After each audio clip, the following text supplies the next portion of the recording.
Tere, Müstik Merliia siin. Sa vaatad podcasti Peegeldused, kus me räägime alateadlikest mustritest ja programmidest, holograafilise reaalsuse loomisest ja enda reaalsuse teadlikust loomisest ja juhtimisest. Ja täna, nagu võib näha, räägime me autojuhtimisest. Jaa, liiklusauto juhtimine. Kes meist ei oleks unistanud autost? No jaa, et see...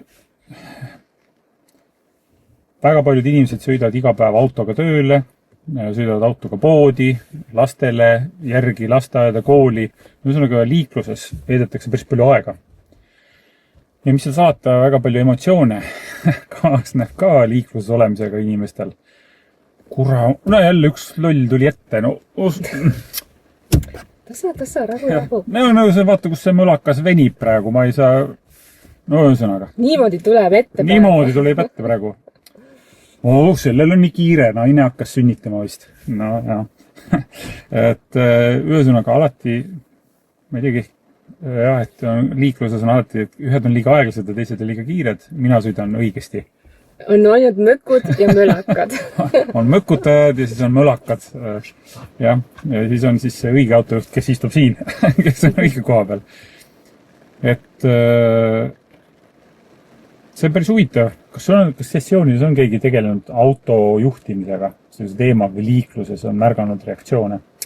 No jaa. On inimene küsinud, et ma olen märganud, et ma ärritun nagu regulaarselt nagu liikluses. Ja niimoodi on ka olnud, et mitte otseselt ei tulda võib-olla sellise taotlusega, aga ta tuleb kuidagi sessioonis välja, mingi hetk inimene ütleb, mul on see sama asi ja alati need samad reaktsioonid on mul näiteks auto juhtimises. Et niimoodi on küll päris palju olnud. No mitte päris palju, aga ikka on.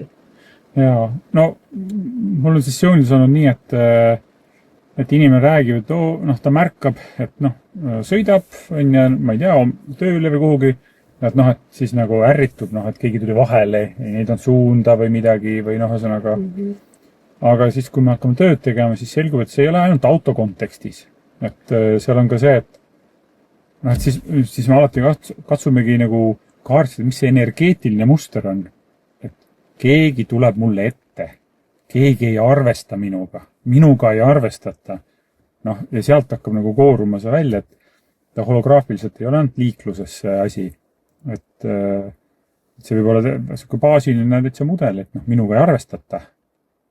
Üleüldse, mitte liikluses, vaid liiklus ta lööb kuidagi välja või ühesõnaga seal nagu tekib see reaktsioon. Tõenäoliselt tekib mujal ka. Aga et seal võib-olla inimene märkab. Et märkavad, et ma ei tea, mis jama on, et mul tunne, et kogu aeg minuga ei arvestata seal liikluses või kogu aeg mul satuvad sellised olukorrad.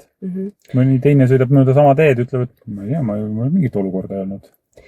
Aga kui nüüd näiteks rääkida, ütleme siis naistest, siis mida ma olen tähele pannud naistega koos vahetevahel sõites, et naistel tekivad just autosõidu ajal kergesti sellised nagu ärevused, et kas ma ikka saan hakkama, et ma pean tegema nüüd midagi sellist, mida ma võib-olla ei oska nii hästi.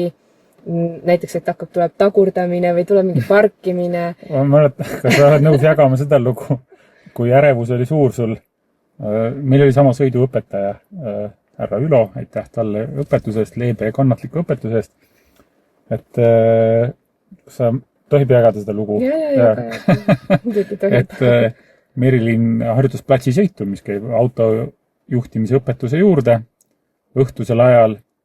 Aga siis see sõiduõpetaja Ülo, tema stiil oli selline, tema ei öelnud sulle ette asju, tema ei nämmutanud läbi, tema pigem juhatas siin nagu mingisse olukorda ja siis vaatas, kuidas selle olukorra lahendad ja siis tõi alles selle tarkuse lauale, et mis siin siis tuleks teha. Ja siis võib-olla segad ise, kuidas see tunne oli? Ei me hakkasime sealt kuskilt Kadriorust liikuma.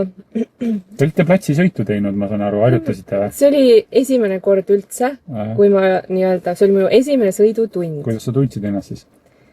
No eks mul oli siuke ajuudu ja kartsin, kuigi ma olin ju ennem sõitnud natukene, aga ikkagi see oli minu esimene sõidutund ja ma ei olnud kunagi olnud Tallinna liikluses.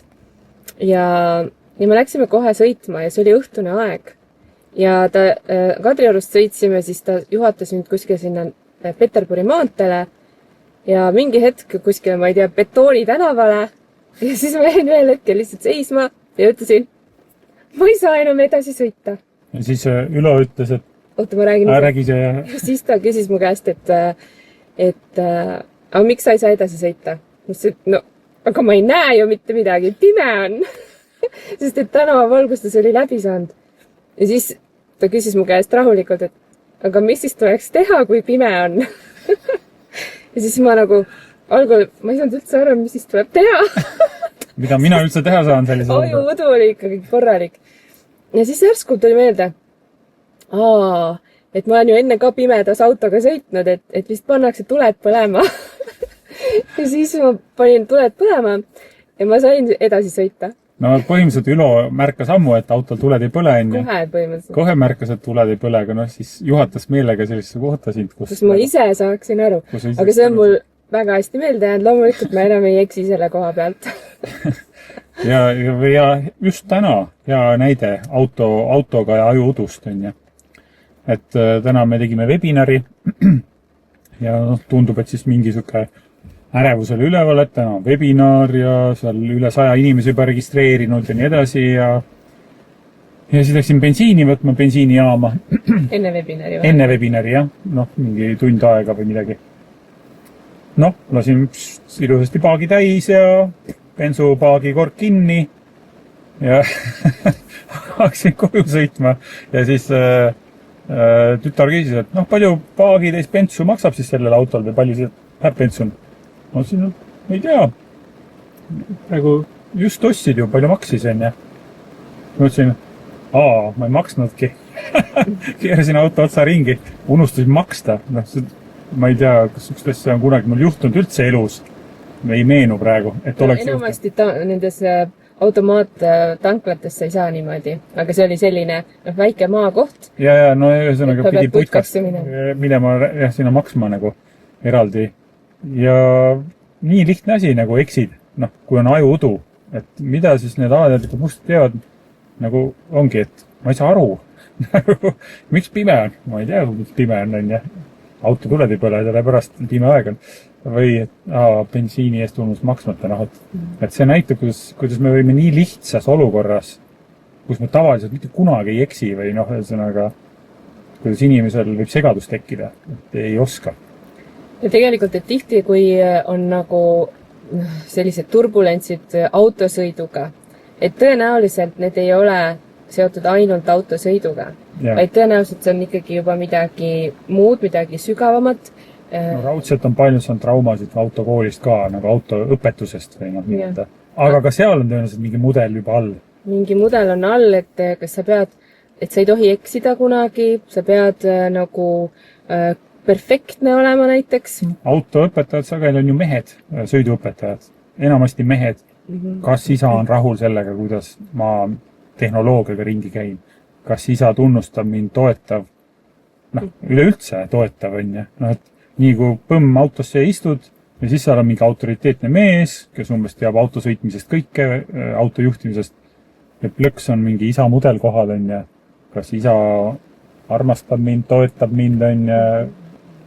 Ja meestel tundub jälle, et on nagu see, et nad peavad autojuhtimises olema ikkagi vägevad, sest see näitab nagu, et kui mees sa ikkagi oled ja siis tavaliselt mehed lähevad kuidagi sellega nagu jõuga läbi sealt, et nad ei eksi niimoodi parkimisega või tagurdamisega või mingi, et naised julgevad rohkem lubada endale, et mul ei tulegi see välja. Et isegi väga naised, kes on väga tugevas meesenergias, kuidagi autosõiduga jäävad naiseliku energiast, ma ei saagi seda, mul ei tulegi see meest välja, see on okei. Et nagu selles mõttes see auto sõitmine on nagu midagi täiesti nagu omaette ilmingut. Aga kui sa nii ütled praegu, siis ma ütlen, et tõepoolest on tõesti naised muutuvad naiselikumaks autos. Kui sa tahad oma naise energiat leida, mine autorooli. Kui sa jaa, see on huvitav, et muusikaga on natuke sarnane fenomen, ma olen tähele pannud. Et inimesed, kes ka ütleme spirituaalsed inimesed, tuleb ennast armastada, ikkagi ennast toetada ja nii edasi. Ja ma armastangi ennast. Ja armastangi ennast ja ma toetangi ennast. Ma tean, et ma olen väärtuslik. Ma tean, et ma olen väärtuslik ja ma armastan ennast. Ja sa annad tšembe kätte 2 jala vahele. Oi, ma ei oska, ma olen nii halb selles. kuidas oli selle toetamisega, enda toetamisega, enda tunnustamisega? Nojah, sest see on nagu muusika tegemine on kuidagi nii intiimne, sa oled seal nii alasti. Aga vaata, autosõiduga on ka niimoodi, et see on konkreetne asi. Et sa ei saa niimoodi, noh, seal ei ole nagu siukest, et voolen siia, voolen, saab. Sõidurid Me näeme ju liikluses, et saab. Aga noh, seal on konkreetsed reeglid. Jah, väga nagu konkreetne ja seal on teised inimesed ja teised autojuhid ja nende emotsioonid. Et just kui autos roolis on väga kerge nagu justkui seda teadlikkust ära kaotada. Noh, näiteks mõistlik inimene justkui räägid temaga rahulikult laua taga, näiteks läheb rooli, siis võib üliemotsionaalseks minna äkki. Noh, miks, on ju? Noh, midagi siis juhtub seal selles liikluse olukorras või selles nagu suhtes teiste inimestega, suhtlemisel teiste autojuhtidega, mis teeb hästi emotsionaalseks inimese. Et muidu on rahulik, aga siis äkki kiirendab ja aeglustab ja noh, tead, sööstab ja võitleb ja võistleb, vastandub. Et jaa, see... Et ehk, et autojuhtimine on päris hea indikaator, et näha, kus inimesel on tegelikult mingid mustrid peidus, mida ta võib-olla ei tea, mis oleks tal hea ja kasulik nii-öelda tuvastada. Võib-olla autosõit toob välja nagu esile toob selle, et noh, et seal liikluses sa puutud nii paljude erinevate inimtüüpidega kokku. Seal on vanad mehed, noored naised, noored mehed, kogenud autojuhid, algad autojuhid ja noh, kõigi nendega kuidagi koostööd teha selles liikumises ja mitte nagu haakuda kellegi närvilisusega. Et kui keegi närviliselt seal sebib, noh, et ma ei pea sellepärast närviliseks minema näiteks. Ja näiteks mul tuleb üks tuttav meesterahvas meelde, päris meile lähedane inimene, kes üldiselt ta kannab endast päris palju viha, aga ta ei lase seda välja näidata. Aga koht, kus ta selle laseb välja näidata, on autoroolis. Liikluses. Et seal ta elab siis nagu oma seda viha emotsiooni välja. Et see on nagu ka üks süke nagu huvitav indikaator. Aga et kui on muidu emotsioon alla surutud, siis just kui autoroolis on nagu, see on nagu kanal. Ja. Aga teine huvitav asi on see, et see võib-olla ei ole nagu väga palju autosõiduga selliseid muresid või hirme, aga teatud kohtades järsku võivad need avalduda. Näiteks nagu linnas. Nagu jah, et muidu mul ei ole näiteks Eestis sõites, mul ei ole kuskil, nagu ma olen Tallinnas õppinud seda, ma ei karda Tallinnas sõita ega Tartus.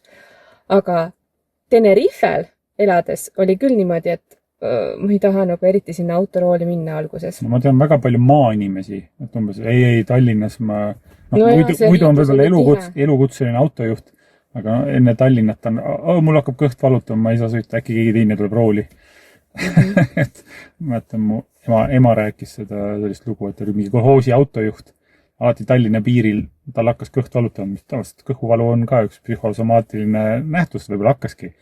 Et siis pidi keegi teine rooli tulema, muidu ta oli autojuht.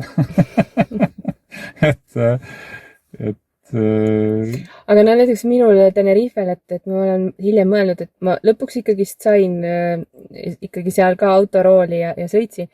Et võib-olla võõra autoga esiteks oli, et kardad kogu aeg, et mis seal juhtub, aga kuna see liiklus oli seal selline, et nagu ei saanud aru, mida need teised autojuhid teevad. Et nad ei näita niimoodi seal suunda need hispaanlased, siis nad nagu ujuvad niimoodi reast ritta ja mul oli nagu raske kohaneda seda, et ei olnud konkreetsust või nagu ei olnud nagu, et kuigi ma ise olen üsna süke voolav ja ujuv, aga siis liikluses ma tahaks, et oleks nagu arusaadav kõik. Ja teiseks seal on need mäed ja nagu sellised, et ikkagi nagu, et kuidas ma nüüd neid gabariite siin tunnetan ja kui keegi mulle nüüd vastu tuleb, nagu kus üldse ei saaks, et mis ma siis teen, et ma pean nii kiiresti reageerima. Ja nagu esimese hetkega lõid nagu need asjad kõik ülesse, aga mingi hetk ma ikkagi läksin sellest läbi, julgesin autorool istuda. Peremustritest rääkida, sest kindlasti ma vaatan, et näiteks sina oled palju emotsionaalsem autosõiduga seoses. Mina näiteks väljaspool autot võib-olla on isegi emotsionaalsem kui sina, aga autoroolis oled sageli tundub, et sa oled nagu emotsionaalsem. et meie lapsed ütlevad ka, et kui kuhugi on vaja kiiresti jõuda, noh, et natuke kiirust ületada, äkki täna läheb ema rooli, et äkki isa ei lähe, sest nad teavad, et ma nii naljalt ei hakka kiirust ületama, ikka sõidan oma rahulikus tempos. Et autoroolis sa oled äkilisem. Ja, mul võib raske jalg olla, aga ainult kui vaja on. ja üldiselt ikkagi mõistlikkuse piires. Ja ma näen ka, et sul on raskem rahulikumaks jääda teiste liiklejate suhtes. Et sinu alateaduse jaoks on nagu auto seostunud nagu rohkem nagu emotsionaalsusega või auto juhtimine. Et ma mõtlen, mis mul oli vanasti oli kogu aeg mure nagu pinge autoga sõites, et auto läheb katki äkki. Noh, mingi selline abstraktne mure. Ja siis läkski. Ja eks ta läkski, on. Ja et noh, et äkki mootoriga juhtub midagi või veermikuga või midagi. Noh, eks need olid ka kasutatud autod ja eks neid läks ka. Aga noh, ei saa nagu autos üldse lõdvestuda. Kogu aeg oli natuke selline alateadlik mingi, noh, millal nüüd jälle katki läheb. Et siis see nagu on esimene uus auto, kus me praegu istume. Jumala hea tunne on olnud nagu viimased 6-7 aastat nagu ostsime ise uue auto ja et meie mustrid kanduvad tegelikult autole tehnikale ka üle. Tehnikale üldse jah, et pidevalt nagu uus auto jälle tuleb sama viga, mis eelmisel, järgmisel autol jälle sama viga, mis eelmisel. Aga meil on vist nüüd aeg otsad kokku tõmmata. Et ühesõnaga vaata, mida sa märkad, kuidas sa reageerid liikluses, kuidas sa märkad, kuidas sa tunned ennast autoroolis. Kas sa oled lõdvestunud, kas su jalad on lõdvestunud, istmik, kõht, emotsioonid. Ja seal võib olla võtmed ka muudeks eluolukordadeks, midagi, mis on olnud muidu peidetud, mis roolis välja tuleb. Jah. Aitäh, et sa vaatasid seda peegelduste episoodi. Ja, teadlike koosloomisteni ja teadliku autojuhtimist.